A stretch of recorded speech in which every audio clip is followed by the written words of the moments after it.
Starting this step, let's look at a demo for ECS, Elastic Container Service. I'll type in ECS in here, Elastic Container Service, highly secure, reliable, and scalable way to run your containers. Let's go and pick this up. Amazon ECS makes it easy to deploy, manage, and scale Docker containers. You can run applications, services, and batch processes. Let's get started with ECS. What we are doing now is we are making use of Amazon ECS using Fargate. So we are using the serverless approach to run ECS. Another important thing to remember is that Fargate does not have a free tier. So this demo is not part of the free tier.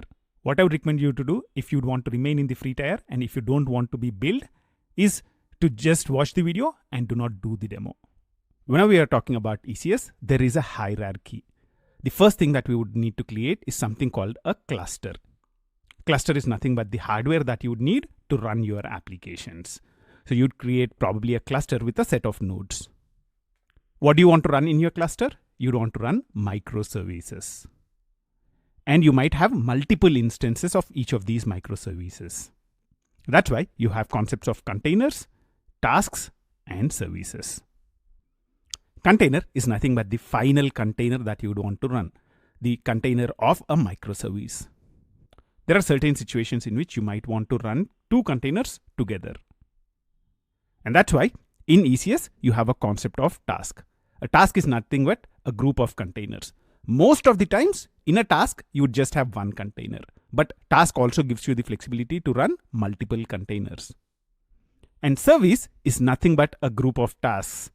For example, let's say I want 10 instances of a microservice. I can define that on my service. You can say I would want to have 10 instances of this specific task, and the service would ensure that there are 10 instances always running. This might be a little complex to understand right now. Let's do the demo and you'll be able to understand it really well. So the first thing that we are choosing is what application, what microservice you would want to deploy to your cluster. Let's choose the sample app which is present in here. You can see the Docker container image for it in here. The Docker container image is HTTPD, version is 2.4, and we are configuring a memory of 0.5 gig. So we are configuring 512 MB of memory for it, and we are configuring 0.25 virtual CPUs for this specific container. So as part of our container definition, we define what is the image that contains the microservice, how much memory we want, how much CPU do you want. The next thing you would configure is a task definition. A task definition is nothing but a blueprint for your application. For now, let's keep it simple and take the defaults for this and click next. So we have defined the container and the task until now, and we are ready to define our service. A service allows you to run and maintain a specific number of tasks. Earlier, we created a task for our sample app. And now we would want to say, I would want to have at least 2 instances of this task running all the time. That's where you can configure your service. What I'll do is I'll click edit in here. And I would say I would want to have 2 instances of this specific task running. In addition, I also want to make use of an Elastic Load Balancer. So I would go ahead and choose a load balancer type of application load balancer. Let's take the defaults for the rest of the things and say save. So as part of our service definition, we are configuring that we would want 2 tasks and we would want to use a load balancer. I would say next.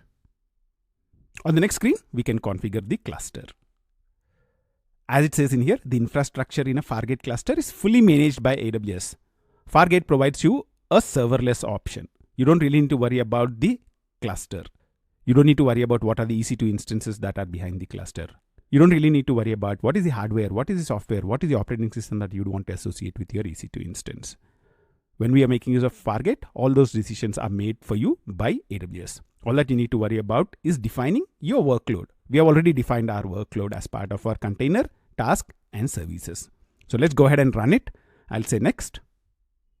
On the next screen, we can review the configuration we have set up. So we have a container, task, and a service, and we have also configured a cluster. So we are running a sample app. We said we would want 2 instances of the sample app, and we took the default name for the cluster. Let's go ahead and say create. AWS has started creating resources for our service. As it says in here, it might take up to 10 minutes.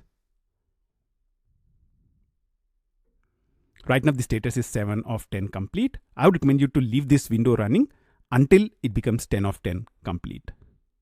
While you wait for the service to get ready, go ahead, grab a coffee, and I'll see you on the other side.